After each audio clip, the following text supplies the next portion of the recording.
Hello, everyone. In today's data driven world, the true power of any organization lies not just in the data it collects, but in how it effectively can transform, extract, and analyze that data. Without the right tools or skills, even the most valuable data is invisible. This is where SQL, the language of data, comes in. I am thrilled to welcome you to this comprehensive SQL tutorial, whether you are just starting your data journey or looking to sharpen your skills. This course is carefully crafted with the beginners in mind. It will guide you through everything you need to know to become confident and proficient in SQL, opening doors to exciting roles such as SQL Developer, Tableau, Power BI, Backend Developer, and many other data-focused careers. You will start with the very basics, from installing PostgreSQL, pgAdmin, to creating your own database and tables and loading those tables with data. Then we are going to dive into essential SQL skills through a structured hands-on approach. In this tutorial, we are going to cover topics such as getting started with PostgreSQL, where we are talking about what is PostgreSQL, its history, its features, essential tools, installation, and setup. We're then going to go into SQL basics and data manipulation, where we talk about how to insert data, how to update a table, how to truncate, how to begin, commit, and draw back. Then we're going to move to module 4, where we talk about data types and functions. We will discuss core data types, advanced data types, and functions and expressions. We're also going to talk about data analysis and relationships, where we're talking about left join, right join, and inner join, and many other joins available. We're going to also talk about data design and performance. We are going also to move into advanced postgrad development, and lastly, the production development and integration. So I would say sit back, relax, grab a cup of coffee, and let's go through this journey together. Thank you.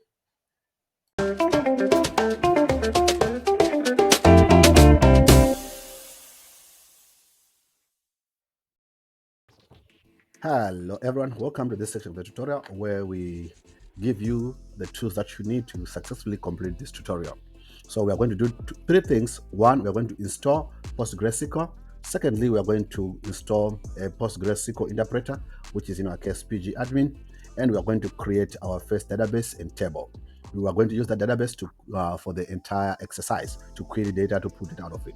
So first of all, let's go to postgresql.org. The link is also in the description below. And if you go here, you will see the latest releases. You want the latest one, so click on the latest and hit download. Once you hit download, follow the prompts to install it on your computer. After I install it, I want you to go again to pgadmin.org. The link is in the description again, and hit download. And if depending on the system that you're using, I'm using Windows, so I'm going to hit Windows. So from there, I'm going to download pgAdmin 4.93. This is the latest version. By the time you look at this video, it might be a different version, but download it and run it. Follow the prompts carefully and make sure that you don't forget the password that it's going to ask you. That's the only thing that you need to be careful of. The rest, keep it as default. All right, so this is the blank state of installed pgAdmin. So what we want to do is we want to create our first database, and we also want to create our first table. So to create our first database, what we need to go is after we open our pgAdmin, I want you to hit this arrow down. Then I have already created this one. So let me try to quickly delete it. Perfecto, I've deleted it. So I'm going to show you how to create it. So right now on servers, click on databases. Want to create a database, so right click on database, create database. So our database will be called cybersecurity underscore DB. Perfect. The rest will leave it as it is and hit save. Now that we have saved our database, it has changed from 6 to 7. We have our database. Now what we need to do is to go ahead and create a table. All right, so to create a table, what we need to do is to run the following SQL to create a table. So on cybersecurity DB, right click, click query to on the bottom. Perfecto. And what you need to do is to run this code. The link is in the description, and I will show you one more time. In my GitHub repository, this is steps to create database. That's the, if you open it up, it will show you how to I think you have to download it, but yeah, you need to download it first. Then you will see the steps in detail. So you hit the download raw file. All right, so this is what you need. So this is the one that you need to run, execute script. So you have a notification to the right here, query returned successfully. All right, now we have run the query to create a table. What we need to do now is to upload the data in this table. So the table name is cybersecurity incidents. So what we need to do is to go down here on our database and on schema, go on public, and rather go on schema public, then you go down to tables. Under tables, you need to right click. Right, you need to hit the drop down, and on cybersecurity incidents, you hit import and export data right there. So the file that I shared in my GitHub repository, this one, cybersecurity instance, you have to put it on a desktop, documents, whatever, in your file explorer, so that you can access it. In my case, it's already in my desktop. That's why I have this link. But if you don't know, depending on where you put it, you can click this and locate it. All right. So the rest, leave it as format CSV, encoding UTF-8. Don't worry about it. Then that's the only thing that you need, and the rest will leave it as it is. So I'm going to hit OK, and it will tell me copying table process completed. So I've already copied the whole CSV file into the database. Now I can start to create this table, cybersecurity incidents. So I'm going to delete my code and write another. Select all from cybersecurity incidents table. This is our first SQL query. So I'm going to run it. And you see from here, I will move it a little bit up here. You can see I have all my rows, and these are my rows, and these are my columns. So this is the data that we're going to use in this SQL course. And I have 10,000 rows of data. So we have plenty of data to manipulate and to learn PostgreSQL in its entirety. So make sure you follow these steps closely so that you install and you have this database. If you can't run it, whatever error that you have, if you see any error and you can't get to this stage, make sure you pause the video, start all over again to create your first table. Thank you for watching. See you on the next tutorial.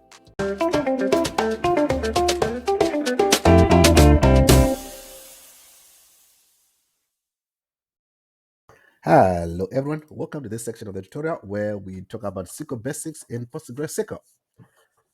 In this module, we are going to explore the basics of SQL using the cybersecurity instance table that we installed earlier, table that we installed earlier. So remember, SQL is a structured query language. It is used to manage and to manipulate relational databases.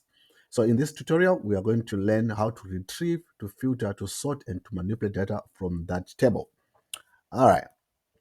So we're going to start with the basics, and every concept that you're going to learn is going to build on top of each other. So it's always good for you to pay attention to every concept. All right, so we're going to just start with the basics. If you want to write anything that you don't want to query or you want to make a comment, you use these two dashes. So like this, and you can write your comments. So whenever this code is executed, nothing will happen because it's a comment. All right, so whenever we're going to use comments, I'm going to use those two dashes. All right. Okay, so let's go ahead and get started with our first statement. So most or all of your SQL statements, if you are retrieving data, they're going to start with select. So select statement is the key concept in SQL. It is used to retrieve data from a table. All right, so what you're going to use is going to do select. Then you're going to specify your columns. Let's say column 1, column 2. Then you specify from the table that you want.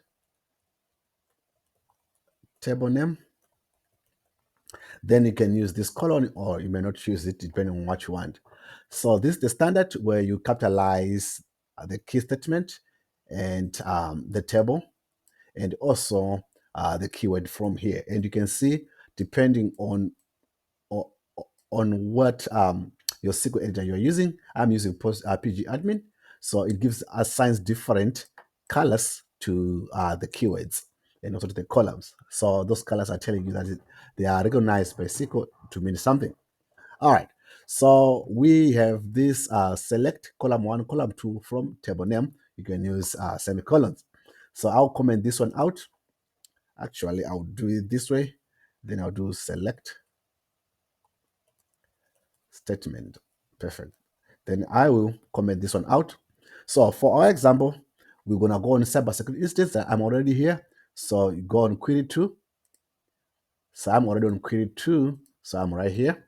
And I will just do select. I don't like to capitalize. It's all up to you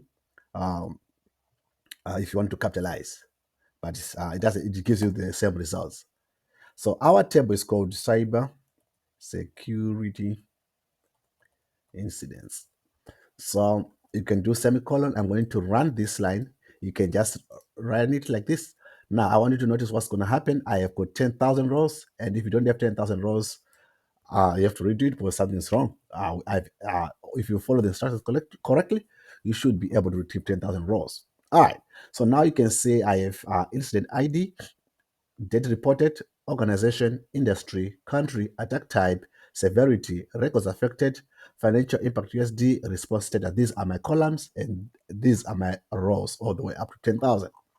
All right, so I've successfully run my first SQL code and I've retrieved all these rows. Let's move on to the second concept. So we use select statement to retrieve data from the table. And actually, while it's right here, let's do it this way. There's another, let's say you want to select specific columns.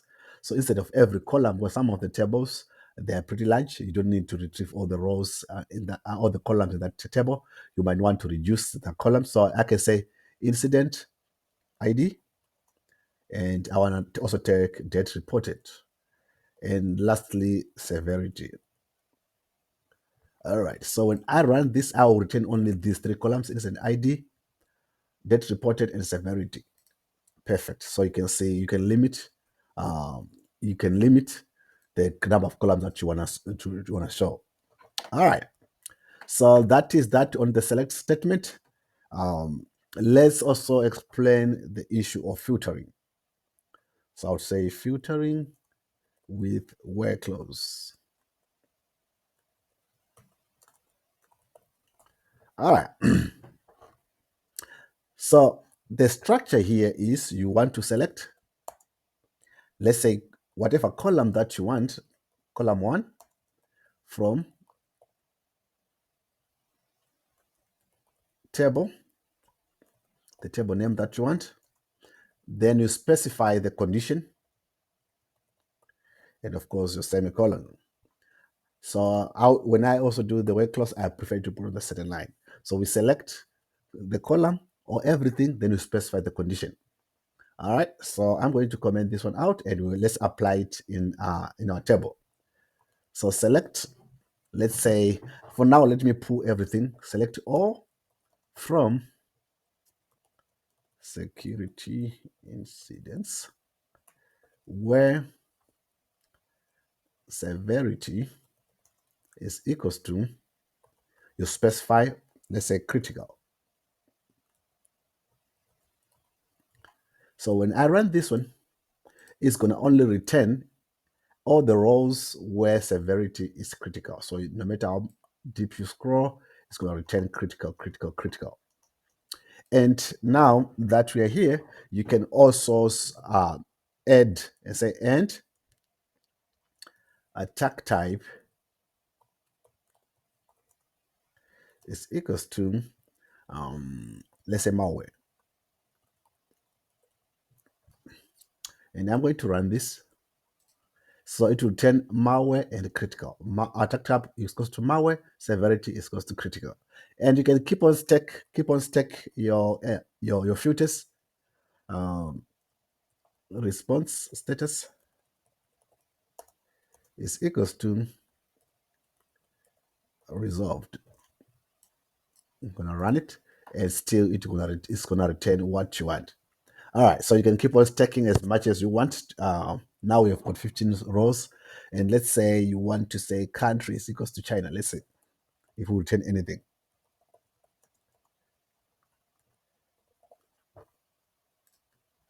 We return 7.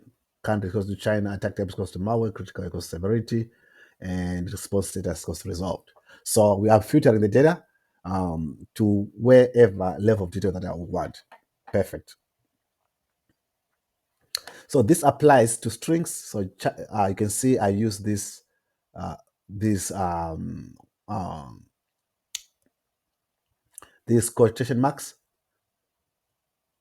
because it's string, but you can do it for integers, or you can do it for dates. You can do it for any data type that you want. All right. So on next, let's talk about comparison operators.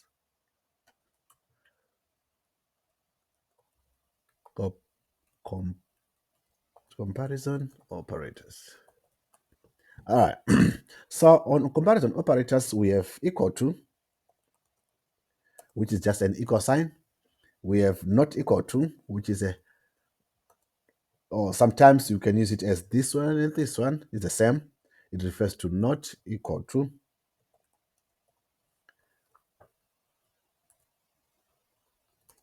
Perfect. Then we also have less than, which is just a less than sign. We have greater than, which is just a greater than sign. We have between,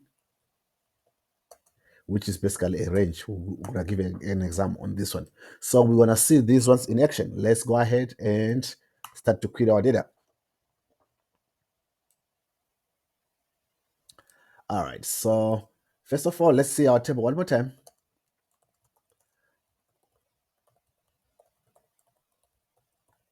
Perfect. So I'm going to run this code. So we have these columns, and let's say records affected is an integer. So let's see if we can put that that comparison operator on the integer. So let's go ahead and say select all from cybersecurity incidents where records affected is greater than, let's say, 500,000. Let's run the code and it will return only greater than 500,000. So you don't see anything that is less than 500,000. And let's go ahead and say 900,000 to see if there's any. There you go. We are seeing anything greater than 900,000. Perfect. Okay. So let's also do using, let's say, let me make it simple. I'm going to take greater than, and I'll say where severity is not equal to high. So severity, yes, our severity, we're going to return anything that is not high. So you can see that there's no high in severity. If we say equals to high, we'll return only that are high. So you can see it's now high. But if you say not equal to high, it will return anything other than high. I think this is easily understandable. All right, so let's do between. And actually, I didn't do less than, but we can simply do less than where, let me change the column here. Records affected is less than, let's say, 100,000 to see if there's anything less than 100,000. So I'm going to run this code and it will return all the records that are less than 100,000. So it's working. So let's talk about between. So select all from cybersecurity instance where financial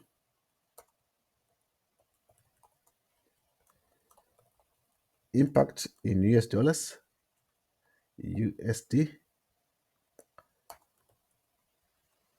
you can capitalize.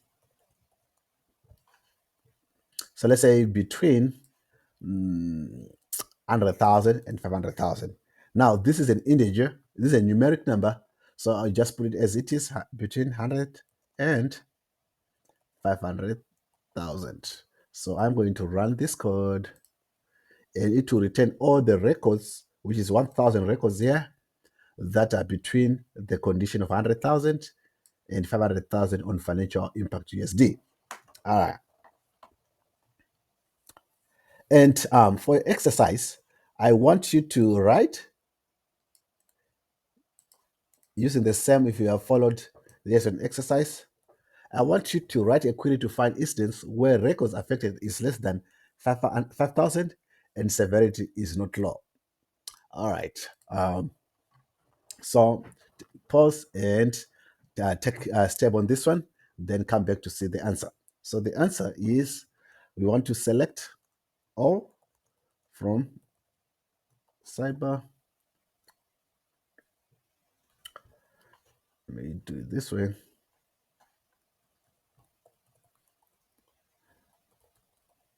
Right.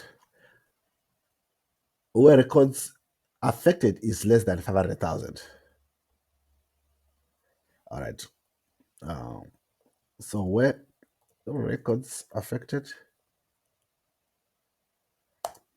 is less than 5,000 and severity is not equal to low. So you can begin to see that it's basic English. And I'm going to comment this one out, comment this one out. And I found 33 rows, and I would expect you to find 33 rows. So it says less than 5,000.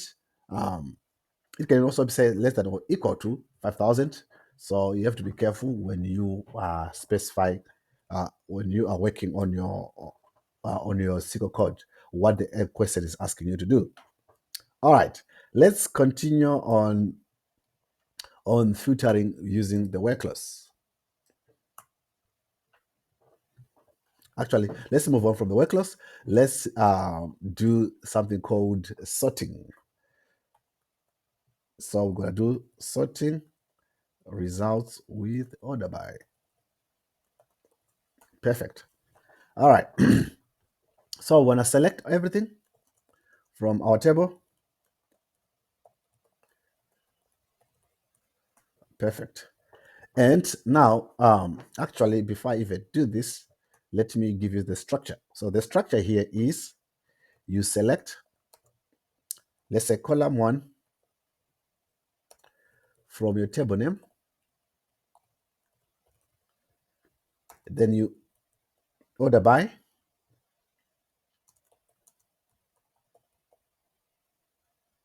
Now you can order by, I would say, ascending or descending. Let me use these ones. So you can order by ascending, which is the default, or you can also order by descending. We're going to show this in hands-on. All right. So in our table now, we're going to say select all from, we're just sorting the results. We want to order our results by something. So select all from cybersecurity incidents.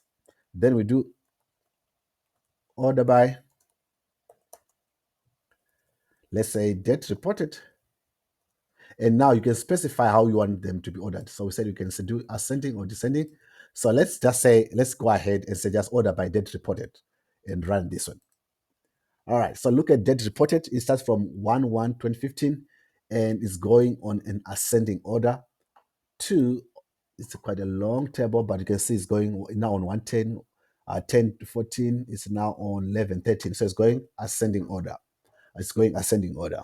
So ascending order is by default. But if you specify, say, descending, it starts with the latest date in your data source and going all the way to the date that we saw earlier.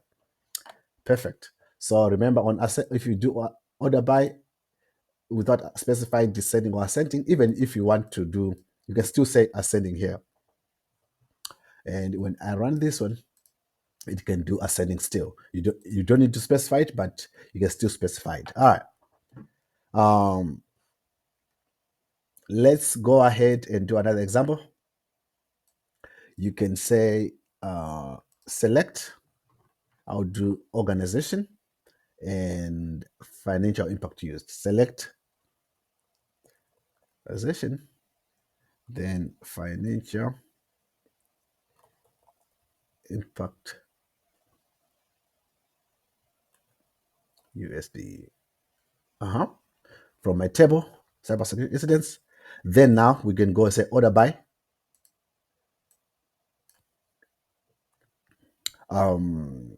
financial USD ascending. So when I run this one, it's gonna run, say, organization listed from the lowest all the way to the highest. But I want you to notice, let's say I took this one out, financial impact, and just run this code. It will also give me the columns that I want. So you don't necessarily have to specify the column that you want order by. Even if I do descending, it's gonna still return the results as expected.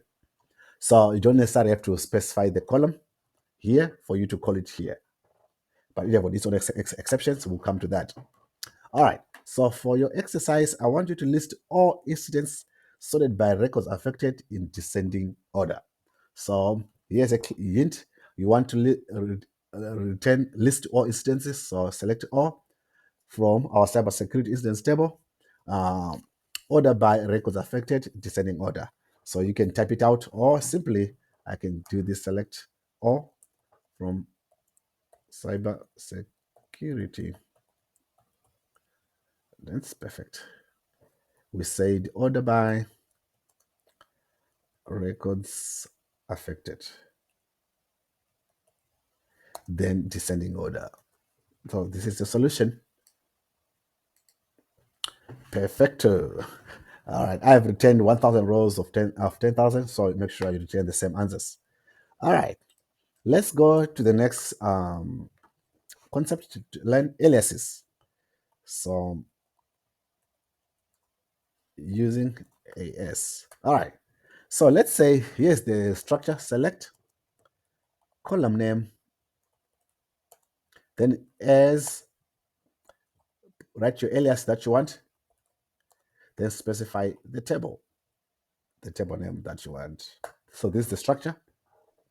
Now let's do it on our in our example. So I'm gonna select let's say industry,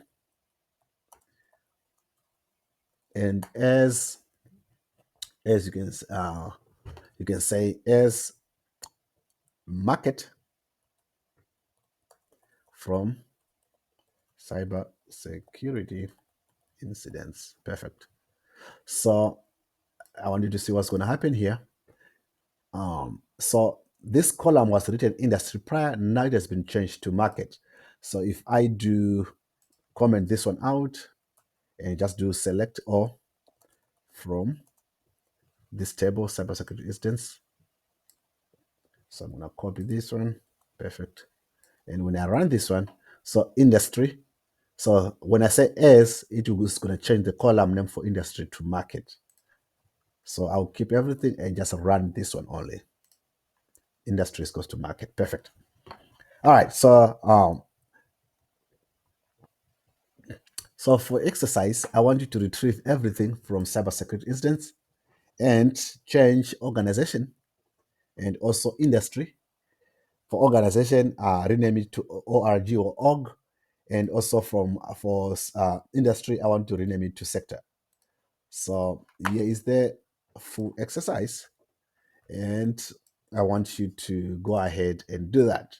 You can pause the video and also and try it on your own. But here's how you do it. So we're gonna say select organization as org, comma, industry as what do you say, sector. Then specify our table, cyber security incidents. So I'm going to just highlight this one and run it. So org and sector. Perfect. Oh, make sure you got the same results. If you want to capitalize org and sector, it's all up to you. It won't capitalize here, but it doesn't. It's your call if you want to capitalize or not. Perfect. All right. So let's go ahead and talk about limit and offset.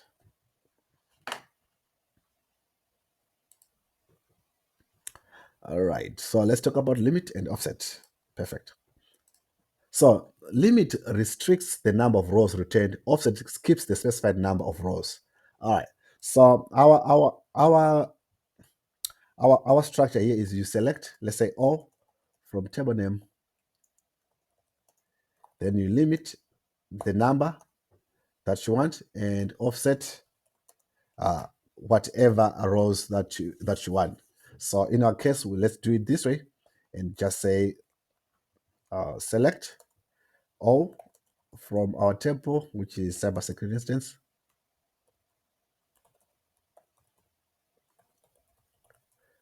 All right, then just limit and say you want to see only 5 rows. So I'm going to run this one. It's going to return 1, 2, 3, 4, 5 rows. You are limiting to 5. If I say limit up to 50 rows, it's going to return all the way up to 50 rows. All right. So sometimes you just want to see how your results are coming through. Instead of running all the table and seeing the 10,000 rows, whatever rows that you might have, you can just limit to 10 and just see the structure, especially when you're joining tables and you are having multiple tables in your query, which will come to that. So let's say we have done our limit, and now let's do offset. So I'm just adding offset 10. Let me do 15 so that you can keep it small. Or let's say 10 offset 5. And let's take a look at the results. I'm going to run this. All right. So you can see I have 10 rows and I'm offsetting 5. All right. So let's move on to the next section and explain another concept. All right. Let's move on to another concept, which is distinct. All right. So select all from our main table.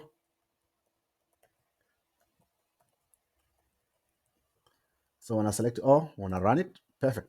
So I have got 10,000 rows here. All right. So you can see on every row, let's look at severity or country rather. Let's look at country. So you can see we have USA, China, Germany, China, China, USA, Brazil, Australia, China, USA, Brazil, Australia, China, Germany. So it's getting each and every row you've got it's for a specific different country. So let's say you want to see how many countries do you have. So you want to see how many countries you have, you can use what we call distinct. So you can say select distinct, then specify the column that you want, country, from cybersecurity incidents. So this one will only limit the rows to distinct countries. It doesn't repeat countries here. It will give you one for each and every country. So in our case, we have got 8 countries: Brazil, UK, Australia, Germany, Canada, China, India, and USA. So let's say you don't want duplicates. You just want to see a specific number of items, how many times that item has been recorded in the database. You can use distinct. Distinct is very, very useful. So you must master this concept. All right. Let's talk about another simple one, which is called now. And is now. Sometimes we just call it is not now. All right. So let's say you want to filter missing on undefined data. You would find that nows have every data that you're going to work with, there'll be some sort of nows in there. Especially if you are a data scientist, even if you're a SQL developer, you're going to deal with nows. So the structure here is you select, let's say all from your table, then where, let's say whatever column is now.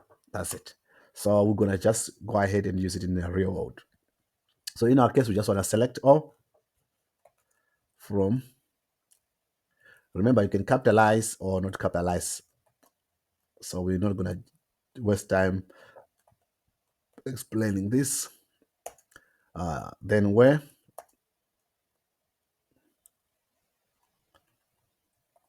response status is now. Let's see if we have any where the response status is now. We don't have any.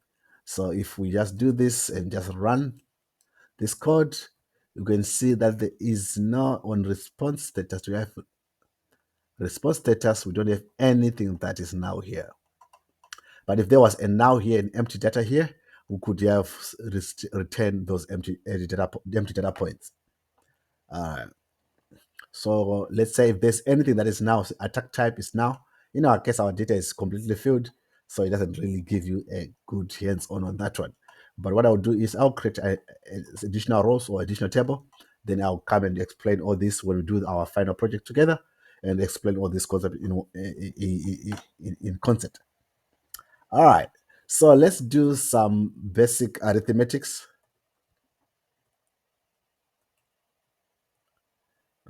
Basic arithmetic operations. So we can do some basic math with SQL, and let's do this and see how we're gonna do it. So the order here is you select your tables, you can do multiplication, some additions, then you specify from the table that you want. In our case, let's just do, we have all the columns here, so we can do select, let's say instant ID, financial impact, then we can manipulate this one. All right, so select incident ID, financial impact,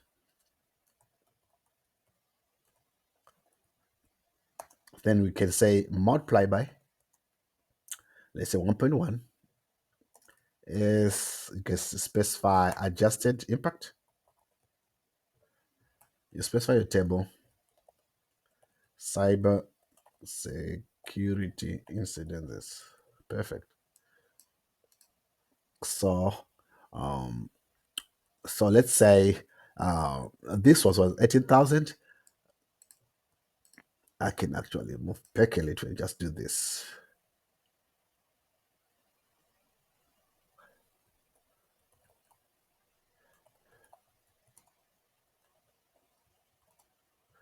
And run this one. Perfect. So now I've called the table and also adjusted impact. So if you do this number multiplied by 1.1, you're gonna get this number. So, and I've renamed it, used as adjusted impact to rename that new column that we have. So let's say these are your costs and you want to add profit and see, let's say total sale price for the product. You can use this, you can multiply, you can do any basic arithmetic, multiply, addition, subtraction, whatever you want, you can do that. All right, let's do something that is fun. Like and I like. All right. So we are having, let's say we are having, let me call select all from cyber.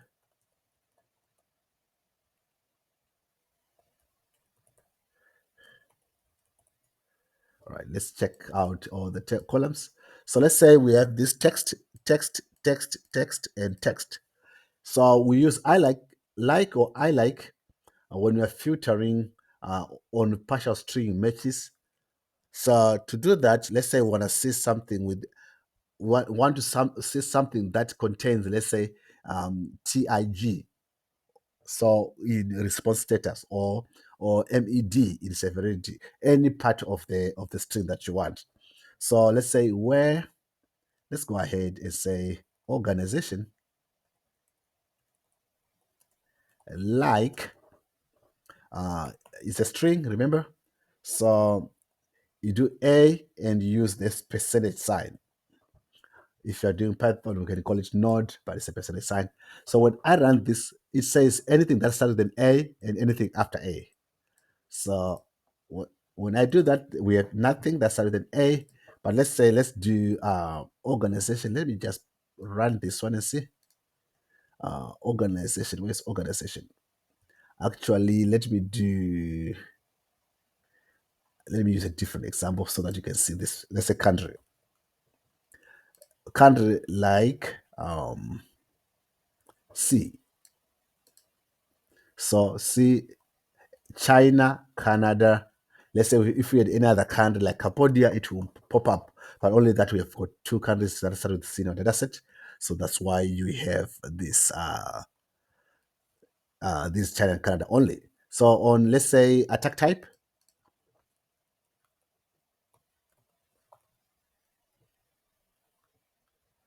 we want something that starts with a B. So when I run it, it's going to take B and anything after B. And you can also, let's see, I usually don't use this one, so that's why. Let's say anything before E. Let's see. Perfect. So anything that is before E but it ends with an E, any percentage sign, anything before E but ends with an E. And if I do this B, what I did earlier, anything that started with an B and everything after B. So that's the percentage sign. That's what it means. So you use like to filter on strings. Now, I want you to be careful when using like, because like and I like, they are case sensitive. Uh, Actually, like is case sensitive. I like is case insensitive. This is very specific to PostgreSQL. I like, it doesn't matter about the cases, but for like, let's do this. Let's do this. Like and do R and everything. And I'm going to run this one. It returns nothing, but if I capitalize my R here, it's going to return something because like is very case sensitive. So be careful when you're using this. Make sure that you are using cases the way you want. All right. So I want you to do your own research and use I like and see what else you can do with I like. All right.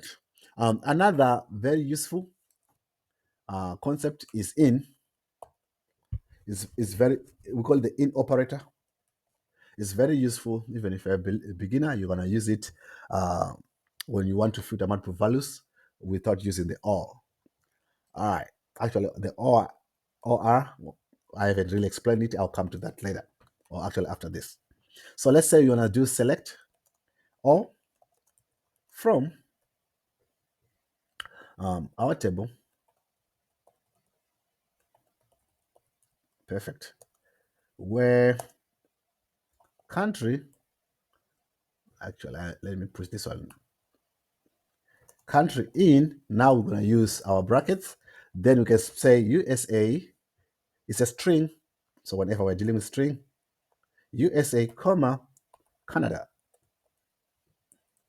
So you can run this one. So it's going to return all USA and Canada. All right. It's going to return USA, Canada. And you can also do something like not in, it will return anything that is not in USA and Canada. So it will return China, Germany, Brazil, anything that is not USA and Canada. So there are multiple ways to get to the same results. You can say, well, country, let's say our country is not equal to USA and Canada, or this one will return the same results again.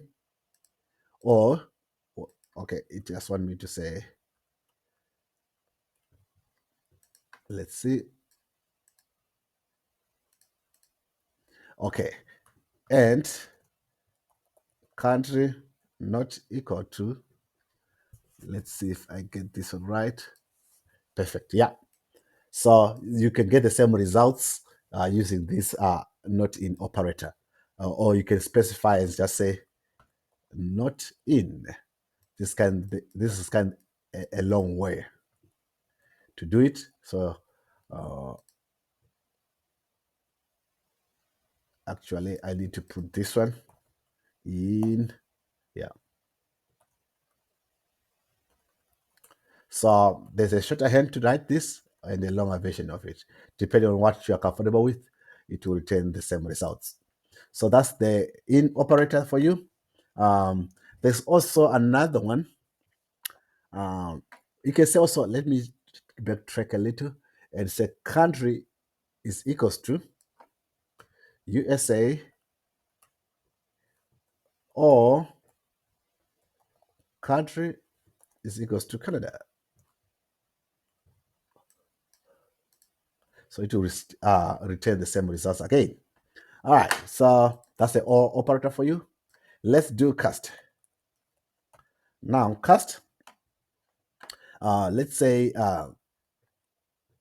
let's look at records affected is an integer. An integer is a number 1, 2, 3, 4, 5, 6, 7, 8, 9. All right, these are integers. But we have another number type called floats, like 1.1, 1.2, 4.7. These are floats because they've got a decimal function. So let's say we want to cast these records affected from an integer to a float. Casting is basically changing the data type. Yeah, that's basically a definition for casting. Select, then you wrap everything in the cast. Records affected as you specify the data type that you want. Float from, specify the table. Incident. Perfect. Is this type of incident? Incidents, yeah. So I'm casting this, it's an integer. Let's say what's going to be the result. Double precision is now a float. All right, so casting, you basically change the data type from one point to another. Be it you want to change it to a string, to an integer, to a date, whatever data type that you want. All right, so this is it. This is the basics. As a SQL developer, you are going to dwell much, as a data analyst rather, you're going to dwell much into this. You're going to use much of this concept than any other concept. This is the key that you're going to use every day when you're pulling data out of from the tables. The only thing that you might need from here is to be able to know how to join tables. But basically the core, if you are just pulling data and manipulating the data elsewhere, let's say in Tableau, in Power BI, you only need to really know this, and the rest will be just added knowledge. So let me think of a exercise that covers most of these concepts that we have learned together. Then I can post it here. All right, I'm going to delete here. So let's say, or actually we can do it at the end together. Let me move on to module three.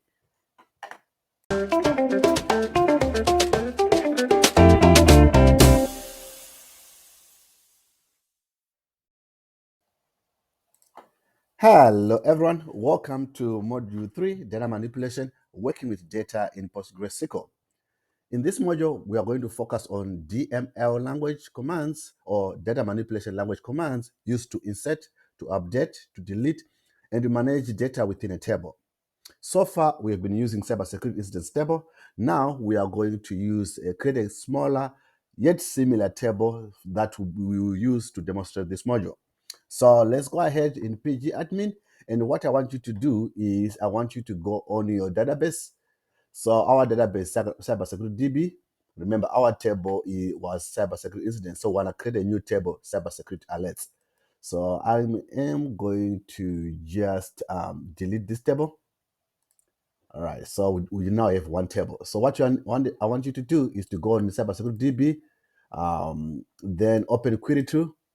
On the query tool, what I want you to do is I want you to type this command.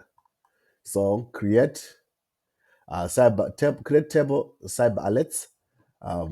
Alert ID serial is primary. Just copy it as it is. And what I'm going also to do is I am going to put a link to the to my GitHub where this code is, so that you can also copy and paste from there.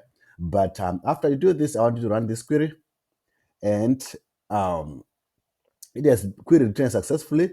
I got still one table here. What you can do is you can come here and refresh it. Then now you can have two tables. You can see the second table, cybersecurity alerts. Now that we have created this table, what I want you to do is I want you to come right here and say query to. On the table that we created, cybersecurity alerts, and do query to. Perfect. Now that we have created our table, let's just look at it. Select all from cyber alerts. Want to see what we have. Now we see that we only have columns, headers, alert ID, alert date, source, alert type, severity, and resolved, but we don't have any rows. This is because we just created a table. All we need now to do is to insert data, to update it with data, so that we can see the data in that table. As it is right now, we just have created a table. It's a blank table. All right, so what we are going to do is we are going to insert data into cybersecurity alerts. So we're gonna come here and say insert. Now you can use lowercase if you want to. You can use uppercase if you want to. So insert into cyber alerts, which is our new table. And what you want to do is, this is where you just have to be careful to make sure that you don't your spellings are correct,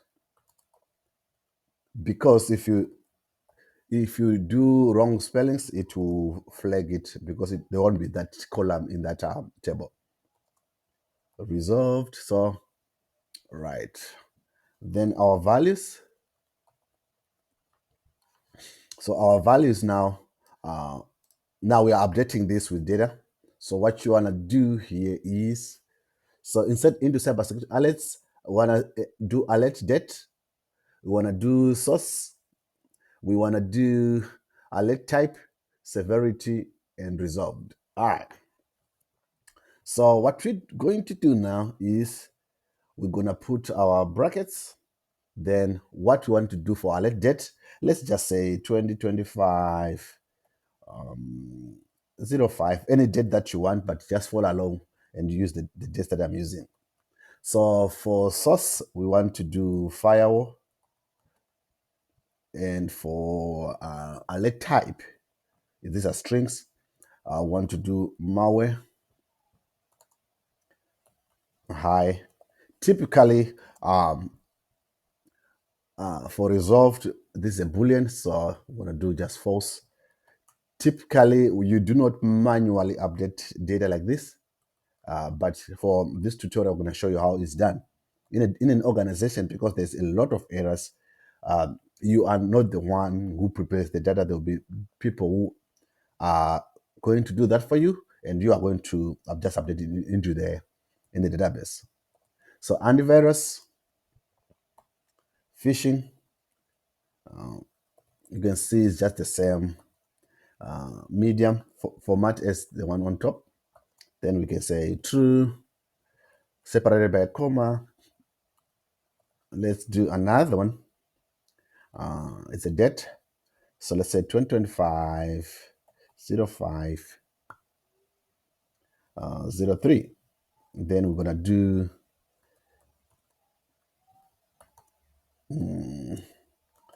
ransomware, critical,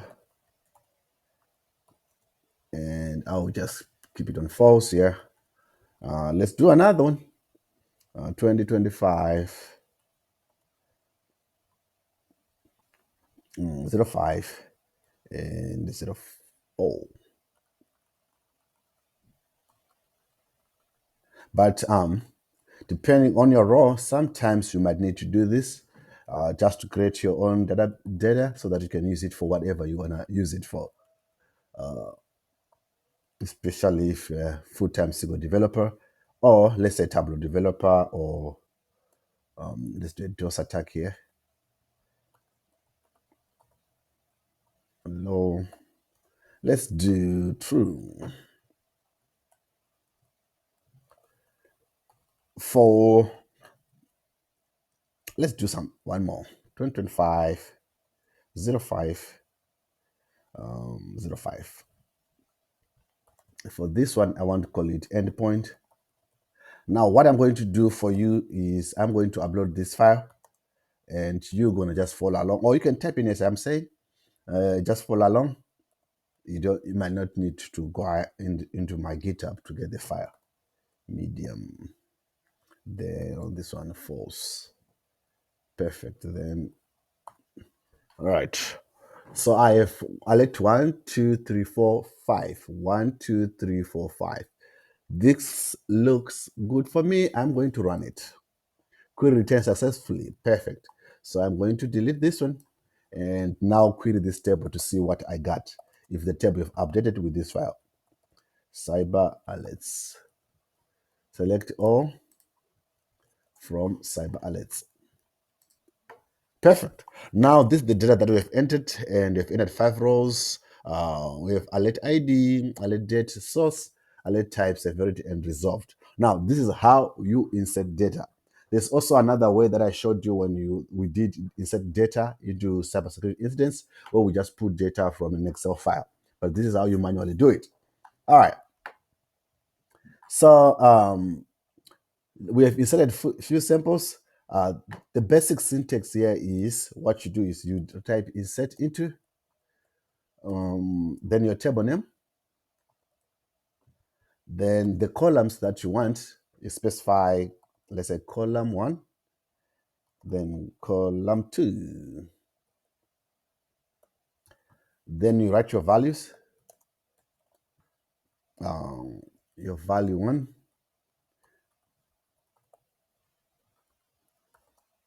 value 2.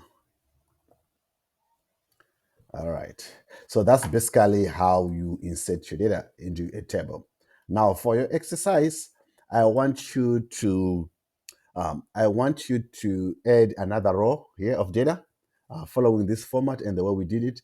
Just add one more row of data in this table and see what you got. Make sure you follow the example that I gave you so that you successfully complete that task. All right. So you can also update your data.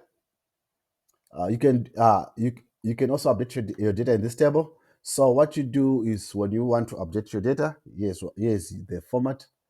So update your table name. Then you set column 1 equals to value 1 where, then you specify your condition. That's basically the structure. We are going to show you how to update a table. Update data. All right. So to do that in our case, let's see. We have this number 3. It's ransomware is on false. We want to change the false into true. All right. So let's say this case has been resolved. We want to update it. All right. So how do we do it? So like what I said, what we're gonna do is we want to say update my table name, cyber alerts, set resolved, which is our column. Set resolved is equals to what you want to update it to. So in our case, we want to update it to true. Then this is important. You have to use a where clause where our alert ID is 3. So where alert ID is equals to 3. That's basically what you need to do. So check on this false when I'm going to update this table. This will change to true. Perfect. Returned successfully. So when I do select all from cyber alerts, now we can see that number 3 has been changed to true. Perfect. So this is how you update. Now, in a typical database management process, you don't really do one row at a time. There'll be thousands or millions of rows, so it will be you won't be doing one row at a time. You'll be multiple rows depending on the data and how you are supposed to the procedure as the procedure set at your organization. But generally, you don't do one row at a time. All right. So for your exercise, I want you to just find one column here and update it. Make sure you say update this table, set whatever, let's say, severity to critical. Let's say do alert ID number 4, where resolved is equals to true, or where alert ID is equals to 4. Then you can update this. Perfect. All right, let's go ahead and do data deletion. Delete. Perfect. All right, so to delete data, we are basically removing a row of data into from the table. So to do that, the format is, what you do is use delete from your table name,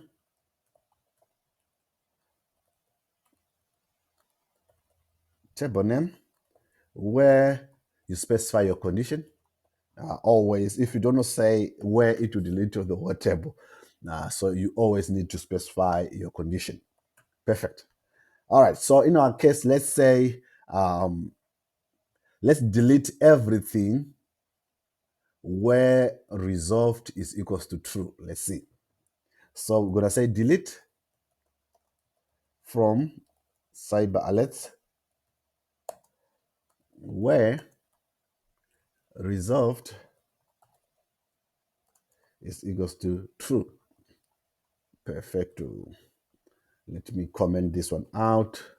And when I run this one, then after I run this one, let me just comment it out and do another select statement. Select all from cyber alerts. Perfect. And when I run this one, you can see that we are only left with false. All right, that's how you delete data from a table.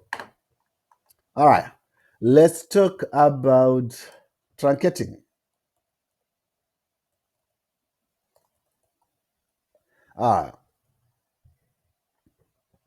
Basically, truncating, it deletes all rows quickly without logging each deletion. So we've been doing one and one. With one our last example, we're deleting rows, specifying. But when we are doing truncating, we just do it quickly. So we can just simply say we can delete the data from that table quickly. Truncate your table. Let's say in our case, truncate table. Then in our case, it's sub alerts. So when you run this one, it will delete the whole table without you delete everything. So use this one with caution, because this cannot be rolled back unless it is inside a transaction. We'll come to that later. All right, so I'm not going to delete the whole table. So let's talk about returning clauses.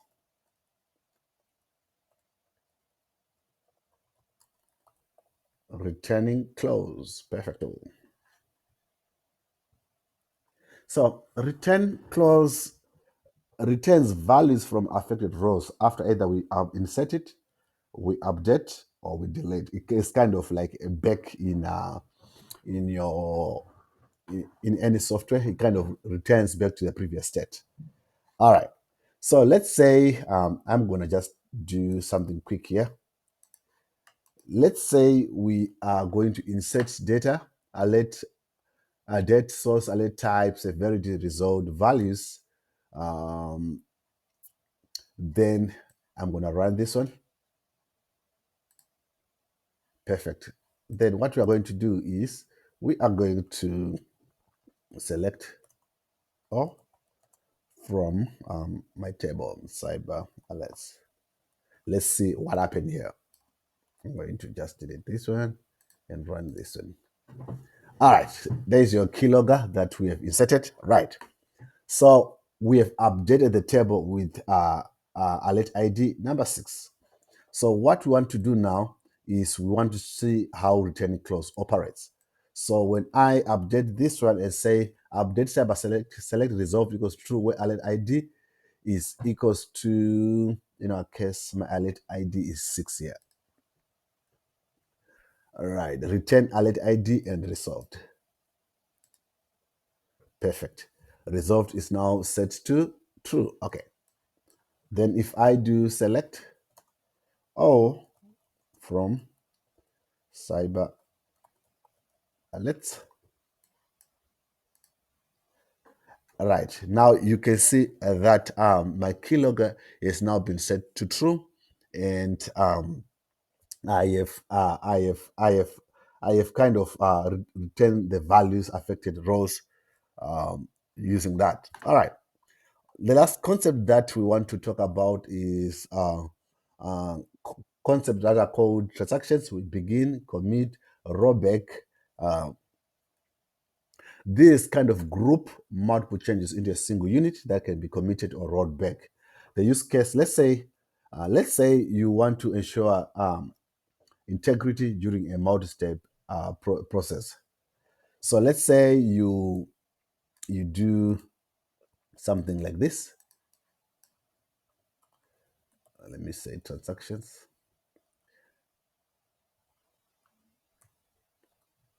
Right. Update, we are deleting. Then we gonna run this one. Then we wanna see we have updated that table now. Cyber alerts. Perfect. So we've updated our table. Now, what we want to do is to, let's say, if you want to to return this where you were previously, you can just say rollback and run this. So when we select all from cyber alerts, it will return the data prior to our change. So that's basically how we do it. We use rollback after we made some changes. We roll back, then it will give us prior to the changes. All right. So play around with this. Your exercise in this case will be try to insert a new alert source from any, let's say, WAF alert type, SQL injection, severity high, and resolved to not resolved. Another one, insert two more alerts using bulk insert. Update the table with severity from alerts from fire to medium. So you can update these ones, anything. Play around with it and see where you can take it from, where you can take it to. All right. So this is a topic that, as a beginner, you are not going to be expected to do when you land your first job, but you must know that it's available. It's something that you can do in SQL.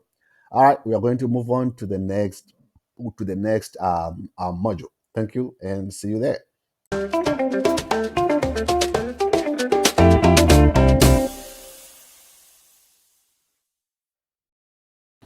Welcome back to Module 4, Data Types in PostgreSQL, where we highlight critical data types that we will encounter whenever you are working with data.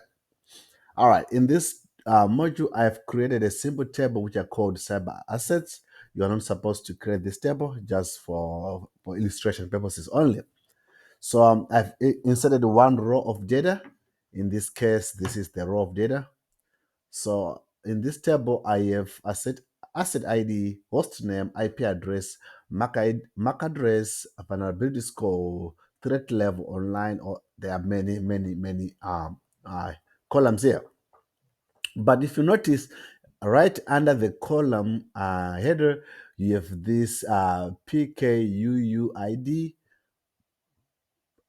For online, you have Boolean, and also on every header, let's say for tags, you have got text, and from estimated damage, you've got money. All right. So these comments or these names tells you or highlights the data type that is used in that column. So for subnet, we're using a CIDR data type. So in PostgreSQL, we have a ton of data types that we use to manipulate data, to types of data that we use to store data. So we have booleans, we have numeric, we have integers, we have intervals, we have date, we have time, we have JSONs, we have money, we have a ton of data types. So let's talk about data types. Now, there are a lot of data types in PostgreSQL, and I'm not going to be able to cover all of them in this tutorial, but I will refer you to the Postgre documentation and you go on data types, you can see there are about 21 data types that you have. And I'm going just to highlight common data types that you're going to use. And as a beginner, you don't need to worry about every data type there is. I will just highlight the most critical ones that you're going to use a lot. And from there, we are going to just master those ones only. All right.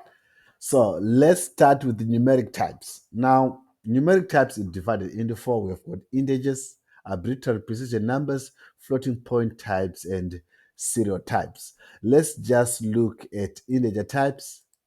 For integer types, we are looking at small int, big int, integer, decimal, numeric, real. Most of the times you are going to use integer, which is just basically a number.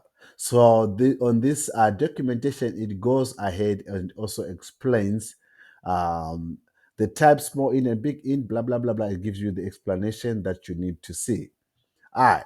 So then we're going to go jump to floating point. Floating point for a beginner, just think of them as decimals. As decimals. That's the basic explanation. Floating point, like 1 will be an integer, 1.1 will be a floating point. That's all you need to know in this case. Let's also look at, where did I put that tab? Right here. um, Character types. So character types, this is where you have your text. Let's say you want to store countries, you want to store names, addresses, street addresses, anything that do with text. Now we can. That's where we use character types. There is limits to it, and you can extend those limits. But for our tutorial, just know that whenever we're dealing with text, they're called characters in PostgreSQL. Another important one is date time types. This is very important because whenever you are dealing with data, it has to be recorded with time. So we have 5 types. We have date time input, date time output, time zone, interval input, and interval output. Um, just know that we have these data types. And if I open here, you can have a timestamp, a date, a time, and interval. All right. You don't necessarily, as a beginner, you don't necessarily have to know. Uh, just know that when you're dealing with it, the way you deal with an image is different from the way you deal with dates. The way you deal with dates is different. There are functions or formulas or calculations that are done on time that are different from integers. So just know that whenever you're using different types of data types, you have to treat them differently. Boolean is one of the simplest. Is 0 and 1, true or false, on, off, true or false. That's Boolean. Yes or no. That's your Boolean. So we have used Boolean, and in our example, Boolean, we can see it's online, offline. Last one that I would want to just highlight here is something that's you might encounter um, most commonly. Geometric types. Let's say you are dealing with geographical data. You have polygons, you have got circles, you have got paths, you have boxes, you have line segments, and lines and points. So those are different data types that you might be encountering whenever you are using your data. So in our case here, host name is character varying. It is set to limit on 100, and you have IP address is an init data type, and this is a numeric, this is a Boolean, this is a JSON data type, and this is a text. So whenever you're dealing with this time zone, so you can see they've got a date, they've got a timestamp with it, but it doesn't have a time zone. All right, so you are going to encounter these data types. Make sure that whenever you are dealing with data, you you know exactly what you're dealing with, and um, make sure the limits of that data type. All right, this is a simple one, so we're not going to dwell much on this one. We are going to proceed to the next section of the tutorial.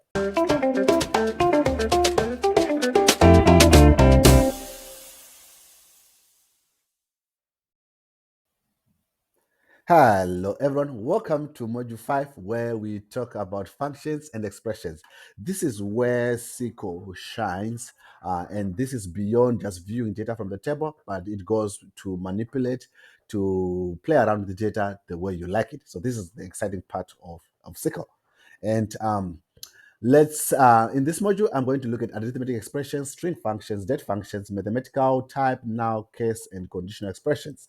Now, in our previous module, module 4, we talked about data types, and I want you to notice that each function is related to a specific data type. For example, string functions are related to character or to text. To text, we use string functions when you're dealing with text. We use date functions when you're using date and time data. We use arithmetic or mathematical functions when you're dealing with numeric or integer type of data. All right, so let's go ahead and go on our cybersecurity instance and create a query tool. And in our case here, we are going to start with arithmetic functions. Perfect. So arithmetic functions, let's when you're dealing with the numbers. So in our case, we want to select all from cyber security incidents. So when I run this one, we have all the rows and columns as expected. Now, let's say I want to calculate the cost per record. So we're gonna see we have records affected and we've got financial impact. So we can calculate cost per record using these two columns. So I'm going to comment this one out. So what I'm going to do here is to just simply do it this way and just say select incident ID. I also want to say industry, and also sometimes it's better to write your SQL like this. Industry, then financial impact USD divided by, I'm going to use now if, then records affected, and now use as cost per record. Then specify my table from cyber security incident, this table. So I'm going to copy this and paste it right here. Okay, perfect. So I'm using now dividing now if 0. So this is basically avoids division by 0. So I'm now doing mathematical computations using a SQL. So I'm just going to go calculate cost per record, and I am going to run this code. And it now tells me that this incident, the cost was 0.27, and you can also go ahead and say order by cost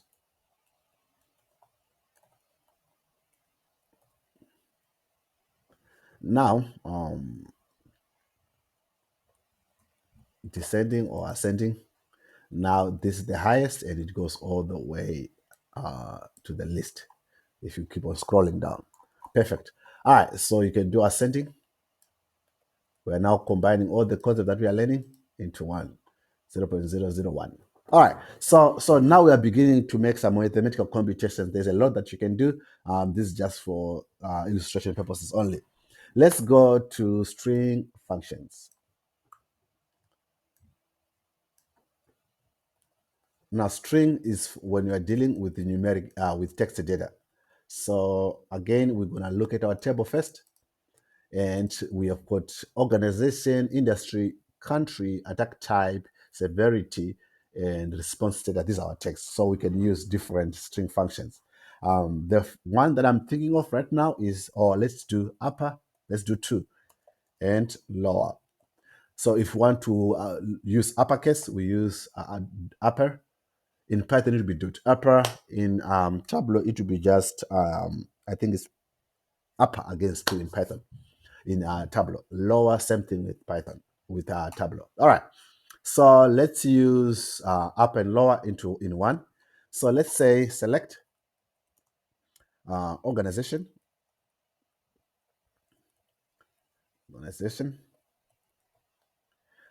comma, upper, country. So I want to capitalize country. So right now it's camel case, C is capitalized, then lowercase everything. Upper country is on country, upper, perfect. Then lower, let me lowercase industry. Is industry lower. Then from my table. So I'm gonna just copy this last part, copy and paste it. Perfect. I'm gonna comment this one out, then we're gonna run this. I want you to see what's gonna happen to country and industry. All right, so I've capitalized every item in country. So Brazil is now upper, Australia is now capitalized. Then on the industry lower, everything is now on lowercase. Perfect. So that's what you can use. There's various needs for this when you are manipulating data. So there are many functions under string functions. These are some of the functions that I want to show you. Let's do trim. So back again to our initial table. Right. So sometimes I think this one is best illustrated when we are using Excel. So sometimes, let me just put it right here. Sometimes, let's say USA, I put a space here, and USA with not the space, then I'll say Canada and Canada with this with 2 spaces. All right. So sometimes, let me do right. So sometimes, let me start with the length first. All right.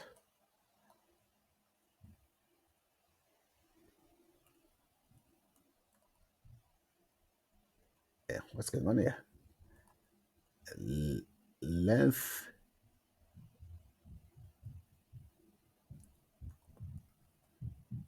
All right. So I've put space on USA and this one. Perfect. And I want to close this one. All right. So you can see that it says the number of characters in USA is 4, but we can see there are 3. And if I drag this formula down, it says this one is 4, this one is 6, this one is 8. Why is it so? Because when I wrote USA, I put a space. You can see here, there's a space on USA. And on this one, there's another space. On this one, there's no space. On this one, there's 2 spaces. So you can use trim to eliminate these spaces. So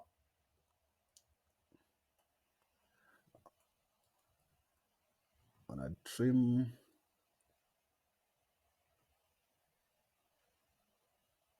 I'm gonna trim this one. So we're gonna say trim.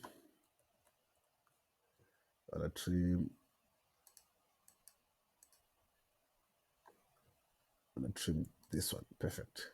Then, right. So now when we trim this and we copy this formula, it will return 3.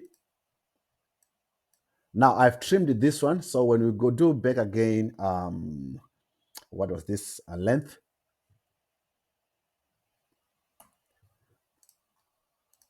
We want length, right? Perfect. want calculate the length of this. Now it's now 3, and we do this, it's now 3366. Why is it so? Because it was counting spaces before. So sometimes we need to use trim to remove the spaces. Same thing when we go back to our Excel here.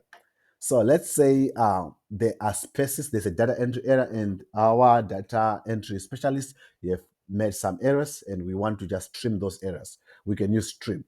So to do that, for trim, let's say the errors are on organization. So we're going to do select trim organization as clean org, perfect, from our table. I'm going to copy this one, paste it here, and comment this one out. Same thing that we have been doing in Excel, we are doing it right here. It removes all the spaces if we use trim. Perfect. All right, and I've shown you length in Excel, and we can use length also here. We can say org length. Perfect. All right. So we're gonna run this one. It will tell you select length. I can say organization here so that it then comma, and then I'll run this code. So it will count the number of characters in organization. Also note on this case that this underscore is also counted. All right, so that's basically a teaser on string functions. There's a lot that you can do with strings. Let's go ahead and discuss date functions.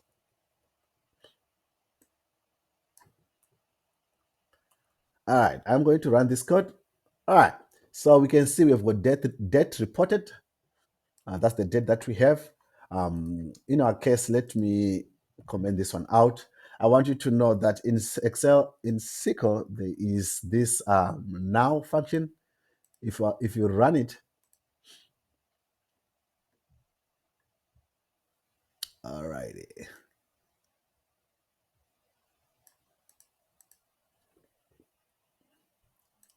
Now it's supposed to give you the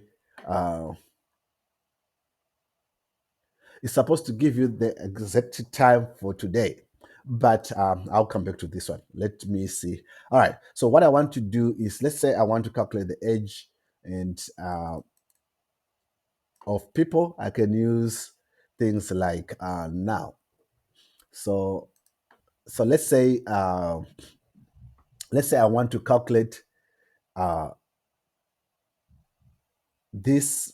It was reported in 2019-05-2027. I want to calculate how long, what's the age of this incident. So what I'll do is I want to use the now function.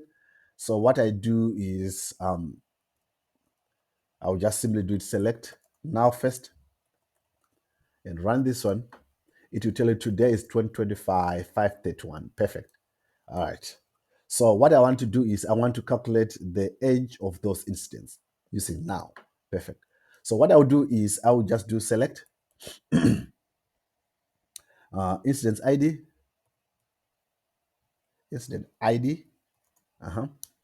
Then I'll say age now, that function. All right. And I'll do date reported. Then I'll say as incident age from our table. So I'm calculating how long has been our instance been reported. Instance ID age, yeah, perfecto. Comment this one out, or you can simply just highlight this and run this. All right, so it will tell you that incident 1 has been 6 years 4 days, and it will give you the timestamp 2, and it will just give you. You can still do conditional statements and any other. Let's say instant, we can do organization here. All those other concepts that we learned, we can still apply on this code. Organization. Seat organization. I'll just take it off.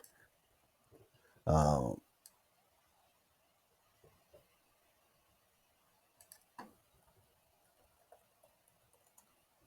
let's see what's perfect. All right. So you can still add attack type and run the code, and you can still filter where, let's say, where attack type is 0 day.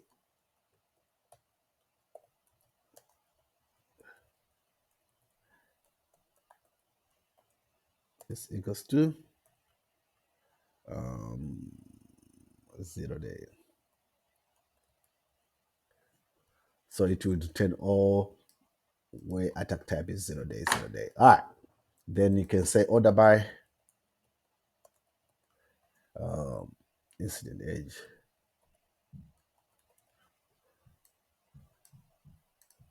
So now we are beginning to manipulate our data the way we want it.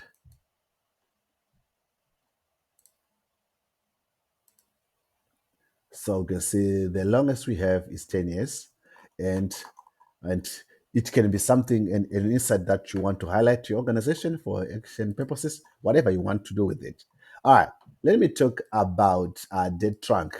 But while it's still here, I won't really want to waste much time in showing this, because if you look at my timeline, you can see that I have lots of functions. That there's a video dedicated for mathematical, for string functions in SQL, that you can see in my SQL.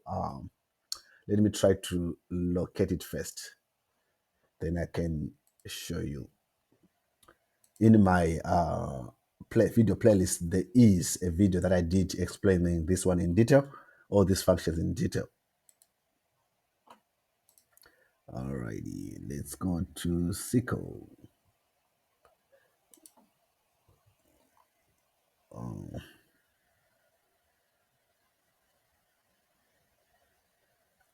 right. There is a, let me, right. If you go and look, there's a SQL date function that I explained all the in detail what you can do with dates in SQL. So, and you can also look at documentation. This was more kind of a detailed one, but you can look at documentation and just see what you can do with dates. Or I can simply add this one to the video so that you don't have to go to another video. I can just append this one into this tutorial. All right, let's go ahead and talk about mathematical functions, typecasting, and also talk about null functions. Let's quickly do that. So mathematical functions.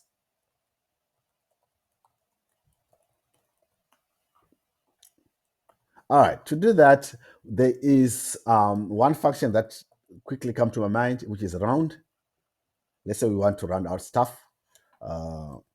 So what I'm going to do is to quickly do this so that I can keep my, all right. So we have, let me do a select all from our table. And I want to run this one. All right, so we have this financial impact USD. I want to round it off to decimal places. So I'm going to use a round and specify the decimal places that I want to use. And I'm going to run it. So we can round it off to 2 decimal places in thousands.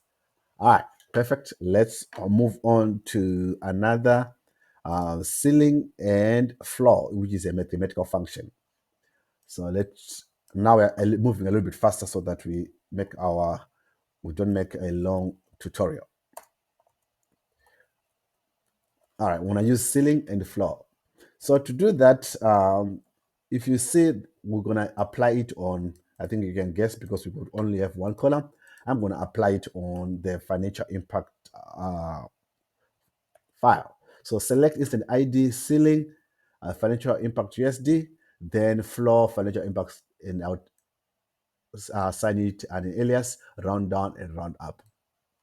So right, this is rounded up to the higher 10th, and this is rounded down to the lowest. This is the ceiling, this is the floor. You use this concept in Python, you use this concept in Tableau, and any other programming that you do. All right, so this is just a teaser. Let's move on, and I wanna hit. Let's do typecasting. All right, I wanna lead this tutorial. Keep it within 30 minutes time frame. All right, typecasting. So for typecasting is you want to change the type of the data into something else. All right, so to do that, let's say select all first. Let's look from cybersecurity incidents, cybersecurity incidents. Perfect. And comment this one out and run this code. Perfect. So let's say we want to date reported is a date. Let's say I want to type this date as a text. I'm going to change the date to text. So to do that, I will just say select incident ID, date reported, which is our column here. Then on this one, what I wanted to do is I'll use these semicolons and say text. I want to type it to text. As date text from our table. I'm converting a date into text. That's basically what I'm doing here. So you can now see that our is now text.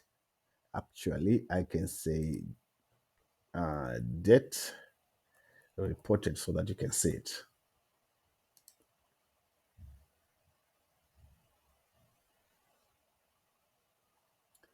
Select it's an ID date reported. Control Z. Let me bring it back.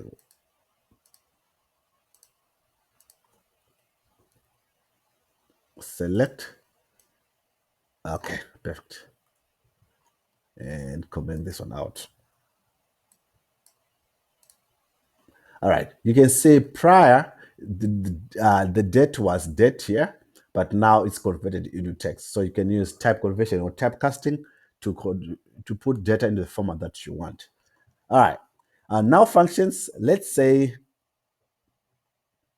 we want to. Okay, let me not rush too much. But now functions. There's this one that I like the most. Coalesce. Yeah. All right, let's say coalesce returns the first non-null value. So from our table, of course, we don't have any null value, but from our table, I want to select instance ID, coalesce response status when it's unknown as response status. All right, that's what we want here.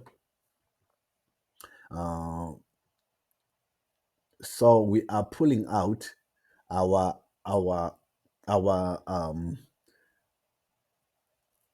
we are coalescing response status when it's unknown as response status. Perfect. All right. There is now if in now function. There's some few that you can play around with. Let's move on to case expressions. I've got 4 minutes to keep it under 30 seconds. Expressions. All right. So case expressions is basically if statements. Is a conditional logic within PostgreSQL. So I have this example for you. Keep it short. So select is an ID, select severity case. When severity is close to critical, or if severity is critical, then it's urgent. If severity is high, then high priority. and as priority level. Basically, you just is an if statement. So I am going to run all this. Then now, so I'm basically assigning if when it's severity, I want to assign it to agent. When it's high, I want to assign it to high priority.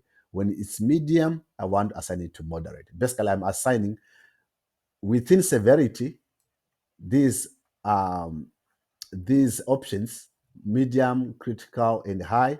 I'm giving them other names. Basically, that's what I'm doing. And all this should be under a different column, header code priority level. Basically, that's case statement for you. These are if statements. Basically, these are if statements. All right.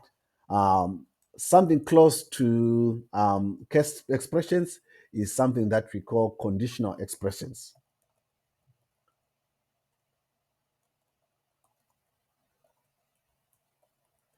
Right. Conditional expressions. This is where we it's kind of beyond your case, but we are dealing with let me just give you an example and explain with it so that I can save time. So select is an ID records affected where conditions are greater than 1 million as major breach from cybersecurity incidents. So it's condition, I'm pressing condition on records affected, and I'm looking at conditions that are greater than 1 million. So when I run this, it's gonna return true or false. Perfect. All right. So for your practice, what I want you to do is to look at this. Let me see if I can. Some of the exercises that you can do. Write a query to show all instances where a country name is in uppercase. Find the age of each instance since it was reported. Create, or also just on this one, find the age of instance till, let's say, January 1, 2025. Now I'm giving you a specific date, not using now. You are using a specific date. Create a derived column to display the cost per record affected. Avoid zero division error. So these are some of the exercise that you want. So you can pause and go through. We're going to save time. All right. So this is 29 minutes and let's move on to the next part of the tutorial.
Hello everyone, in this video we are showing how to manipulate dates in SQL.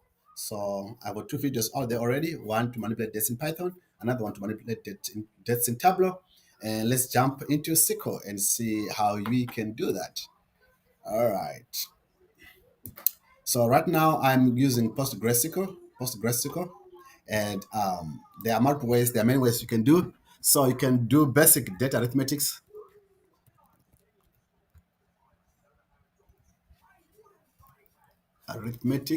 Yeah. Let me increase the size here a little bit.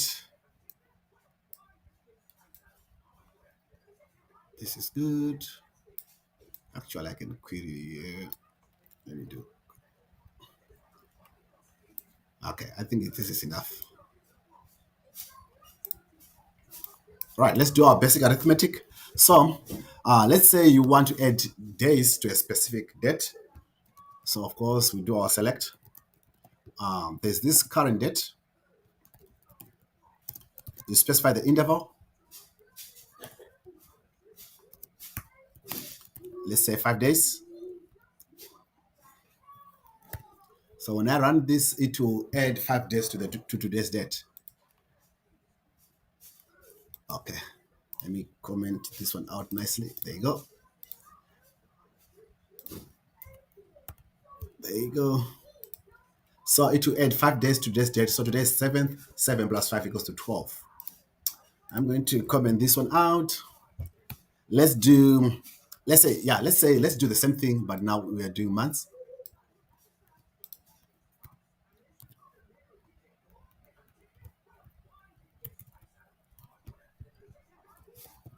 There you go. When I run this, it will add months it will be 2025 407.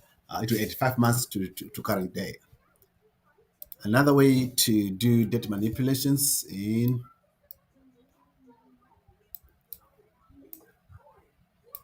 SQL, PostgreSQL, to do date differences.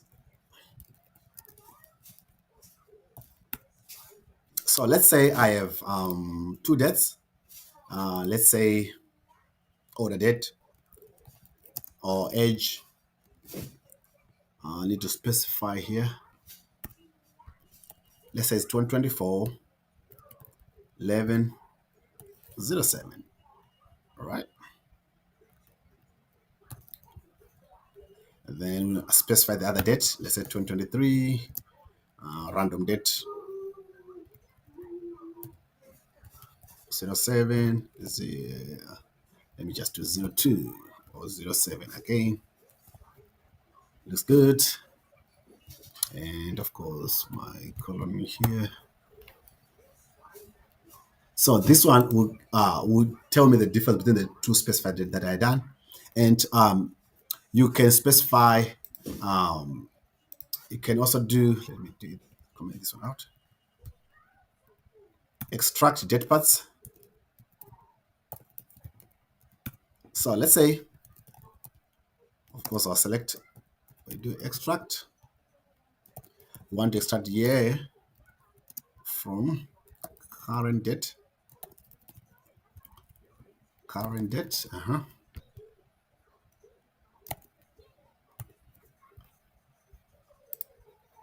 It will give me the year that we are in, and we can also do the same. Copy. We can also do the same for. Yeah, let me put this one to the side and expand this a little bit. Something like this. So my results will be shown right here on the right. So I'm going to comment this one out and this one out so that I can showcase this one. So let's extract month. When I run it, it's going to tell me they were in the 11th month. Let me extract also day.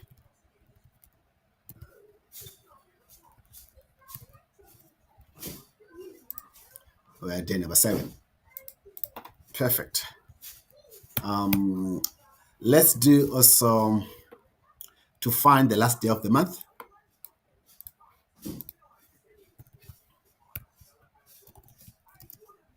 Day of the month. So for the last day of the month, you would need to use date trunk. So select date trunk.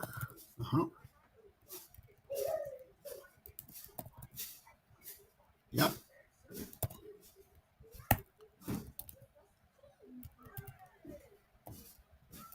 Month.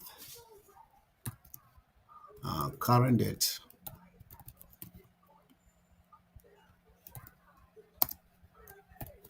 Plus your interval. Let's say 1 month.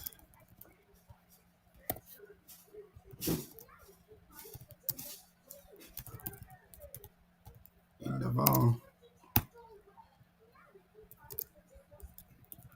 1 day. Maybe. Let me just do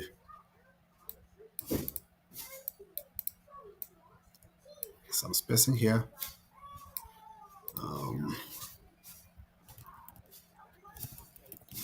Last day. So if I run this one, it will give me the last day of this current month that we're coming to. So which is November 30. And let's do also another truncation that you can do. This is similar. This formula is similar to date trunk in Tableau that I showed you earlier. So let's do select again. Date trunk.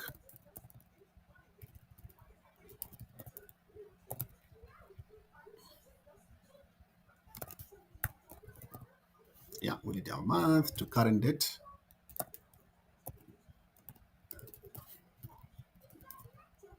Current date and close it. And so it will truncate current date to the month. So we're in November. So it will give us November 01. Same thing, you can truncate to a day, to a year, whatever, to a quarter. Let's move on. Like I showed you in the Tableau video. You can also convert a date to a string, and you can also calculate the number of the difference between dates. So you can calculate the age in terms of years, months, and days. You can also generate a series of dates in in SQL, and also let's do this one. Timestamps. There you go. So select the date trunk. Yeah. Let's say I want to truncate it to an hour. Now we've got this formula. Now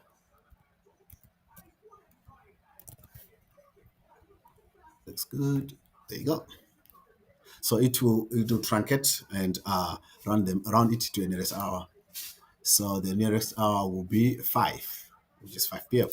So in a nutshell, those are the key dates, how to manipulate dates in SQL. There's a lot you can do in SQL for you to be able to manipulate data and make sure the data is in the format that you want.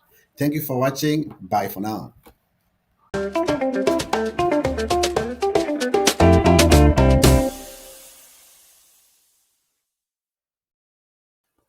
Hello, everyone. Welcome to Module 6, where we talk about aggregations and groupings in PostgreSQL. We are specifically going to discuss about count, sum, average, minimum, max, group by, having, filtering with aggregates, and grouping sets, cubes, and row loop. Perfect. All right. So we are still using our table cybersecurity instance. And one more time, we're going to take a look at it. Select all from cyber security incidents. So we'll run this code just to take a look at the table that we're looking at. All right. So let's start with aggregations. Aggregations, they perform calculation on set of values and return a single value. So you have your four main aggregations. We have sum, minimum, average, max, and mean. Yeah. So we're gonna do that and see. I'll explain each and every aggregate what it is, but for some, you know what it is. So let's start with count first. So what I want to do is I want to select, or let me delete this one so that I can create a little bit more space here. All right. I want to select count, and I want to count everything. as total incidents from cyber security incidents where just put a work country is equals to let's say China. Perfect. When I count everything that belongs to China, so we've got 1200, 1223 rows for China. All right. So that's count for you. I'm just counting everything where countries goes to China. All right. Let's do sum. Sum basically is the same as you're just summing up everything, adding up everything. So let's say select sum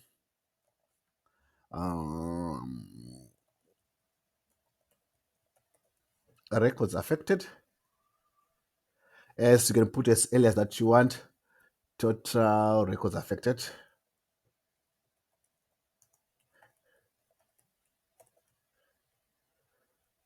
From cybersecurity, where countries goes to China. So aggregating everything that belongs to China. Perfect. All right. Average is another. We can simply do say average. Then this will be average.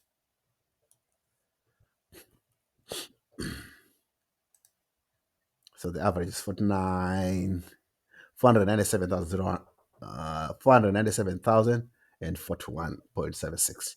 All right. So let's talk about min and max. Min and max. Min just talks about the lowest number in a given set of numbers. Maximum is the highest number in a given set of numbers. Highest and lowest values. All right. So I'll do two of these. So to do min and max, we can do select max records affected as max impact.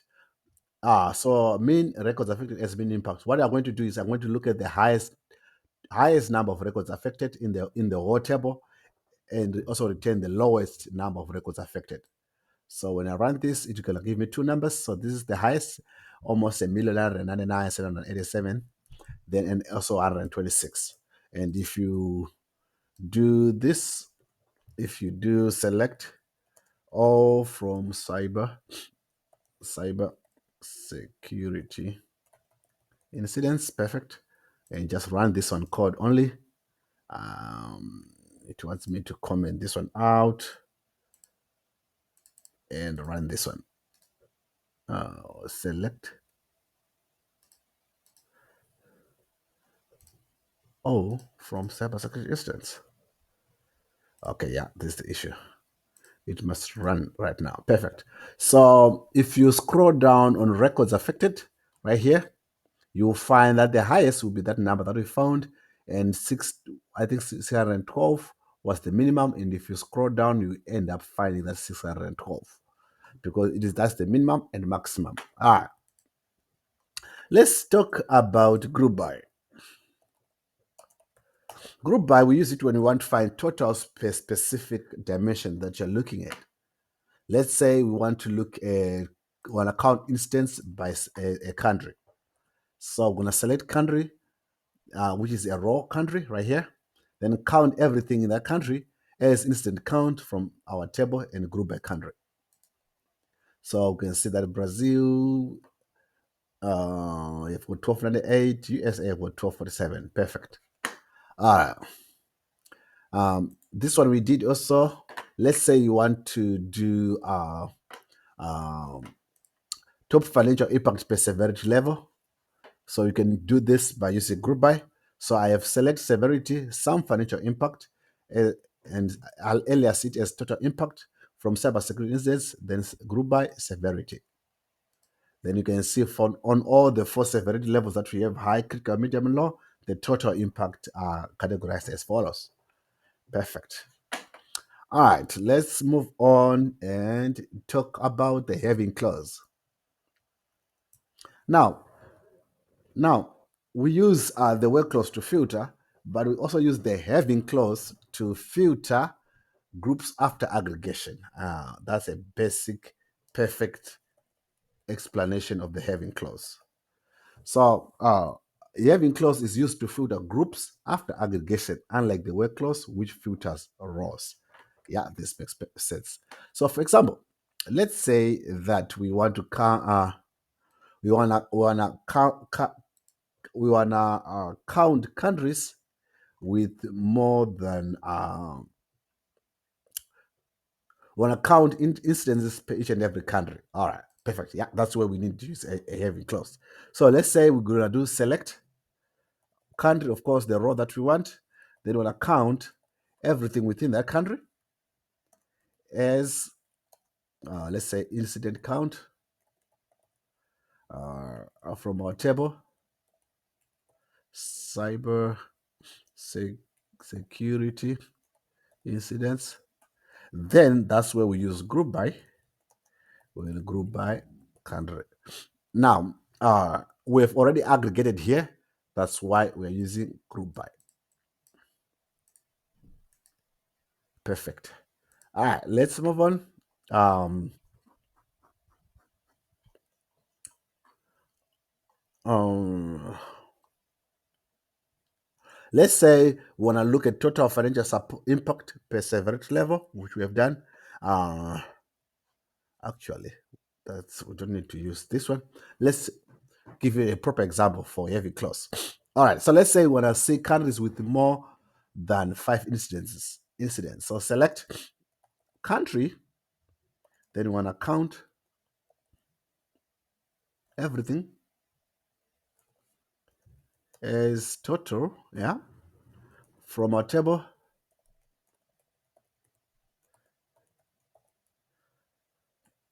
Group by country. Now, having count everything, and I say greater than, let's see what you got. Let me say 100 here and see what the results are. All right, so I would say 1250. 1250. We just want to retain anything that's got count of everything greater than 1250. We have Brazil, UK, Australia, and India. So the thing here is that we use having when we have aggregates, and we can use it to filter results on aggregates. So let's now, most people they have issues when they combine the having clause and the where clause. We're going to do that. Let's say, let me look at the data one more time. Select all from cyber security incidents. Perfect. All right. Okay. All right. Let's look at the high impact incidents in the finance industry. To do that, you would definitely need to use the having clause, the group by, and the where clause. All right. So what you need to do is just to do select industry. Let's say average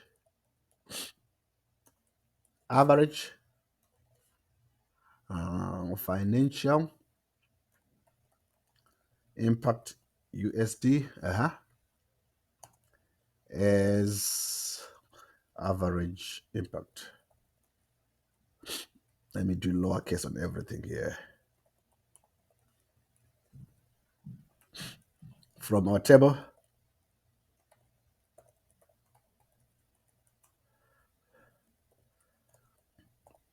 we said per industry, so we said finance, so we're going to do finance.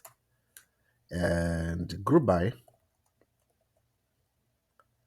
industry, having, remember we're looking at high impact incidents in the finance industry. Having the average AVG, financial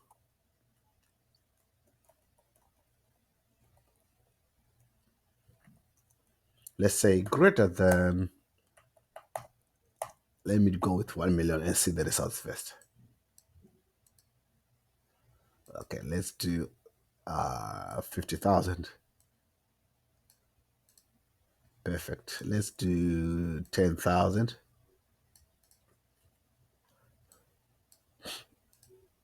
Perfect. Let's do 1000. Let's see the results too. So you can use you can use workloads group by having in one giant SQL code. All right, let's look at these interesting concepts where we need to group sets, cubes, and roll up. These are just basically advanced grouping options for multi-level aggregations. All right, so let's start with grouping sets. All right. All right. Let's say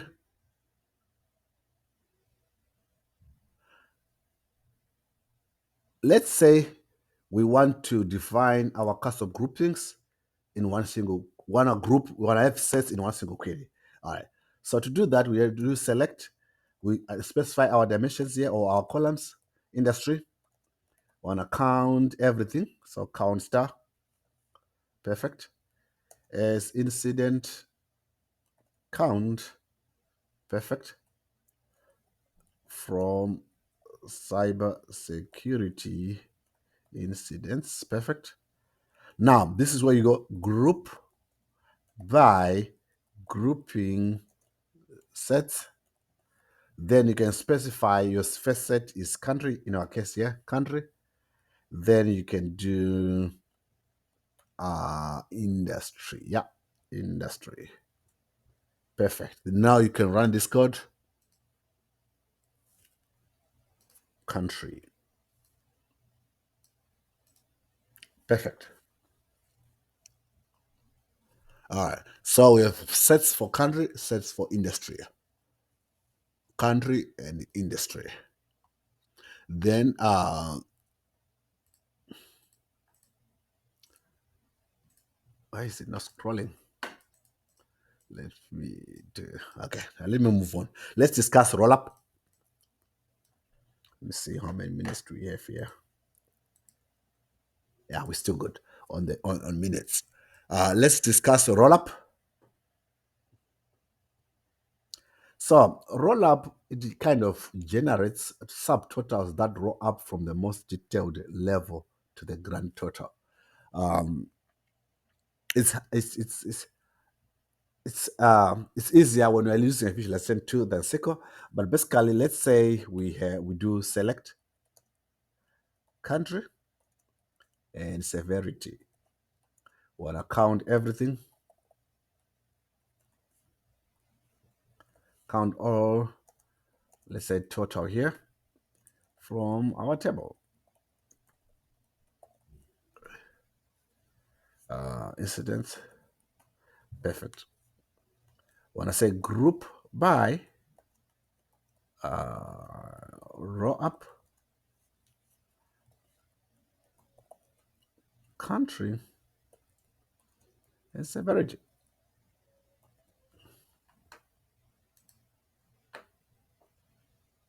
So you can see for India, high, the total will be 367. For if you check again in India, critical 264. So we are what you're doing is we are counting subtotals of all the severities. So we have high, critical, medium, and low, and they are for each and every country. Uh, Let me see. Let me just play around and see here. Where country is equals to India. Perfect. You can see now that India high, the subtotal is 367. India critical 264. India low is this. India medium, India now is 21257. Perfect. So it's rolling up the totals uh, uh, for each and every severity that we have. Perfect. All right. Let's do cube. So cube generates subtotals for all combinations of the grouped columns, which means that okay, let me show you in an example. What we want to do is to do select, let's say industry, country, want to count everything. is total from cyber security incidents. Perfect. Group by, then you do cube, you specify industry and country. Perfect.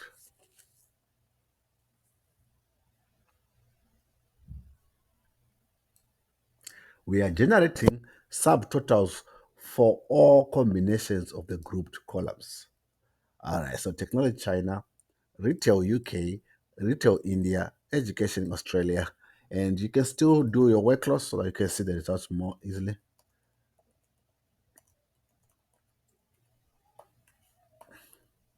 And you see where I'm placing my work loss after from where then you do group by. That's the order. So you can see retail India, healthcare, all these industries, they are associated now with India. Each and every industry with India. Then we do subtotals. Perfect. So for exercise, think of this. I want you to count the number of incidents reported per each and every industry. That's number one. Number two, find the average number of records affected by per attack type. Three, list countries that had more than 10 total incidents. Um, Now you need to first aggregate and then do the filtering.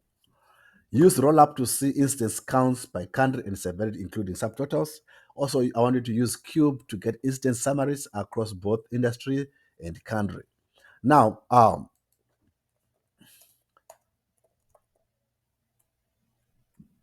let's do something here.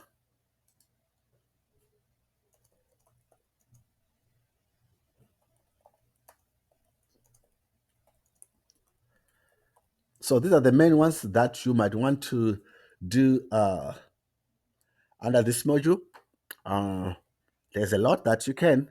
Again, I'll always refer you to the pgAdmin documentation, but these ones are the ones that you need to that are mostly going to use. Most of the times, from my experience, I have just used SQL query to pull data into a data visualization tool. Then I will do all my computations in the data visualization tool. So you are not going to do most of your aggregations or grouping within SQL. You're going to do them in Tableau or in Power BI or in Click or any other tool that you want to use, or even Python. So, but this is good enough for you to get your feet wet and to get started in this area. All right, let's go ahead to module 7, where we talk about joins and set operations, which is one of the most important topic that you need to master, because all the data that you're going to use will exist in different tables. You need to join those tables to come up with any meaningful insights. Thank you. See you on the other side.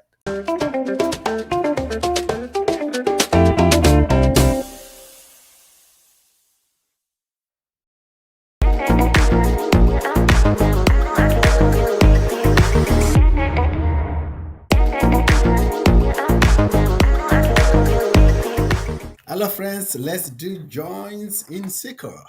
Now, joins in SQL are the same as if you do Tableau, Power BI, or Click. They are all the same. So whether you're learning from Tableau, from a Tableau video or SQL video, basically it is just the same thing that you do. All right. So we have inner join, left join, full join, right join, and cross join. Cross join is also known as the Cartesian join. We're going to look at them and see how to do that in SQL. But basically, for inner join, you're only taking for the matches, any rows and columns that match from table A to table B. Full join, you're taking for everything. Left join, everything from table A, which and any matches from table B. Right join, anything from table B and matches from table A. Cross join is any possible matches of the data that you can get. All right, after this background, let's go to pgAdmin and try to show how this is done. All right, so again, to get your tables, if you're in a database, go on schema, tables, then you see all the tables. And if you expand again, you can begin to see the columns here and all the columns that are in there. But in my case, I'll just do tables. And let's just take a quick look and see, select O from Hector. Now, before we even begin to write our SQL queries, I want you to notice something, that on almost every table, there's these actor IDs, which are called keys. These are keys that we use to relate. Now, pgAdmin is a relational database. There are different types of database out there. The most common ones that you find is relational databases. And these have got keys. For in this example, in this table, we have got actor ID, which act as a key. And keys, we use them to connect the table to the other table. So let's say actor, let's do customer. Take a look at this customer. We have customer ID, store ID. We use these keys to connect with other tables. So customer, we have customer ID and store ID. Let's look at payment table. We have payment ID, customer ID, staff ID, render ID. So looking at this customer ID, we can literally connect this payment ID with the customer table. So let's do that. Now we want to use this table as our guide to our joins. So let's start with the inner join. Select all from customer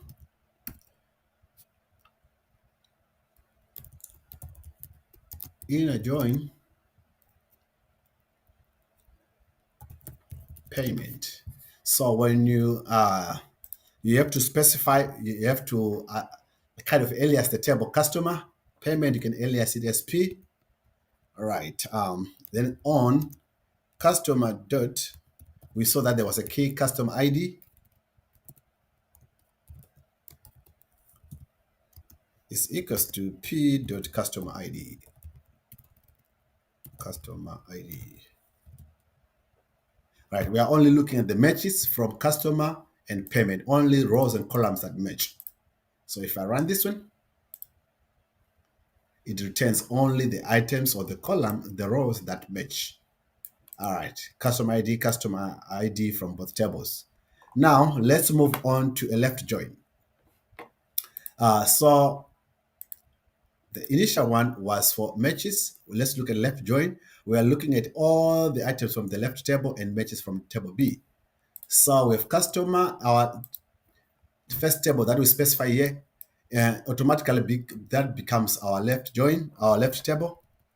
So if I just say left here, I will take only the matches from customer and only all the rows from customer and matches from payment table. All right. And if I want all from payment table and matches from customer, I will just come here again and just do right. It will do basically the same. Let's also do a full join. Full join, you can just come here. So it will pull all the rows from table A and all the rows from table B and all their matches. So if I run this, it will do all the possible matches. Now, there's this one called a Cartesian join, or right here, cross join. All right, there's a different syntax to it. So it says select all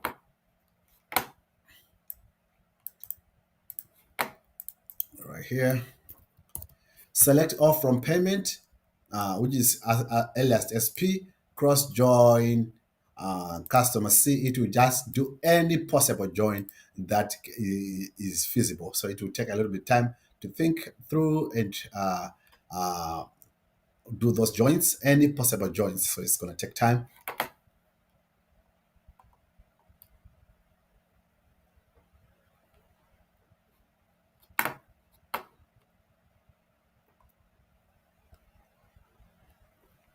While it's doing that, I'm gonna showcase one more time. So SQL joins are very powerful in combining data from multiple tables. And most of the times you do joins if you really want to do meaningful insights. And any well thought database, have got multiple tables that gathers related data together. Right. So we have got inner join, left join, full join, and right join, and cross join.